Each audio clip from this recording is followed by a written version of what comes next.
Well, hello and good morning. Today we're going to work on Lesson 32.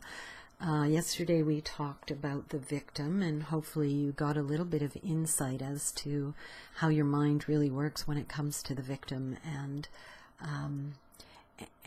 really being aware of the times that you are being the victim and how much suffering that can cause you, and how simple it really is to let go of that idea of being the victim of what's going on, and just being able to observe and see what's going on without judgment. So hopefully you did okay with that.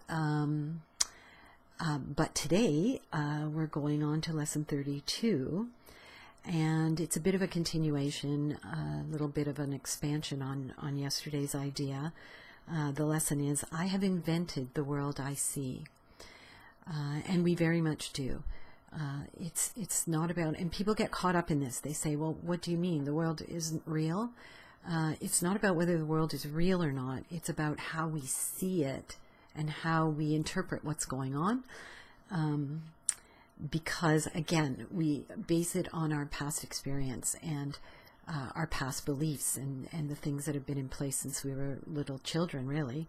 And this is about undoing all those ideas that are probably causing us suffering now, and realizing that there is a better way, and recognizing that we do invent what we see, and what we see being how we perceive things.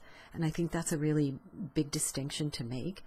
I'm not talking about I see blue and that's, it's not blue, or I see yellow and it's not yellow. Although if you're colorblind, that can be in question.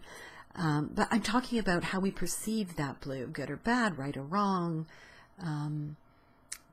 bright light, troublesome, cloudy day, miserable, whatever it is.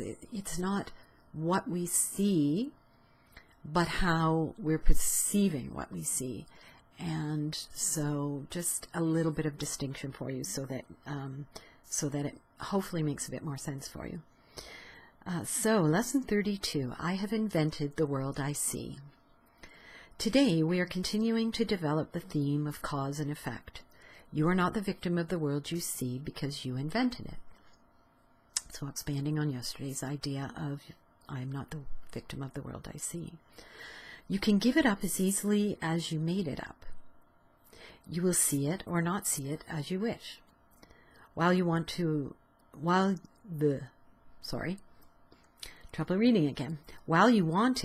you will see it. When you no longer want it, it will not be there for you to see. So as long as we want to see a world of suffering, as long as we want to see a world of victims and being the victim, that is what we're going to see, because that's what's going on inside us. And again, the world is a reflection of what's going on inside. The idea for today, like the preceding ones, applies to your inner and outer worlds, which are actually the same. However, since you see them as different, the practice periods for today will again include two phases, one involving the world you see outside you, and the other one, the world you see in your mind. In today's exercises, try to introduce the thought that both are in your own imagination. So, it's easy enough to recognize that what's going on in your mind is, part of your imagination and what you've created. But it's a little trickier to look at the outside world and see that too. And having said that, it is a really important piece of the study. So try and be open to that, and not try and analyze it too much, or try and read too much into it, but just, even if you don't understand it or you don't get it, just trust that it's settling in you somewhere, and it will reveal itself at just the right time.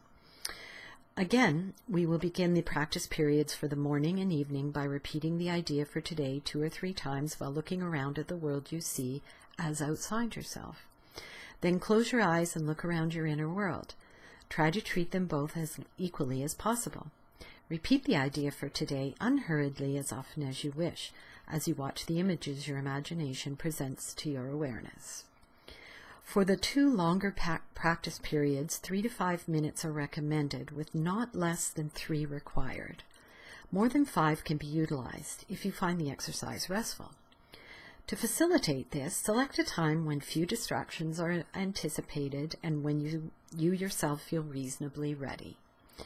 So no point trying to do it if you're in resistance, or you're sort of resenting having to do it or begrudging it or whatever it is, or you don't have time. If you feel rushed, by all means don't do it. I mean, it's a better thing not to do the exercise at all than to do it when you resent it, because resistance will present itself and you will not be open to the experience and to what the lesson is wanting to teach you. These exercises are also to be continued during the day as often as possible. The shorter applications consist of repeating the idea slowly as you survey either your inner world or outer world. It does not matter which you choose.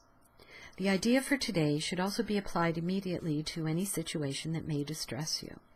Apply the idea by telling yourself, I have invented this situation as I see it. So we've got our formal lessons for the day, which is great.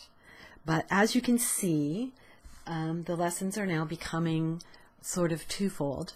One, the more formal lessons that we're being asked to do, where we sit, we take the time, and we really spend, a bit of a longer period on it. But also those continuous applications of the lesson during the day, where we use the lesson for the day as a way to bring us into awareness when things are happening during the day that may distress us or cause us upset or make us angry or bring up our fear or guilt or whatever emotions that we don't like. So we're really starting to apply it to our daily life, which is, for me, one of the most important things is I could sit here and talk to you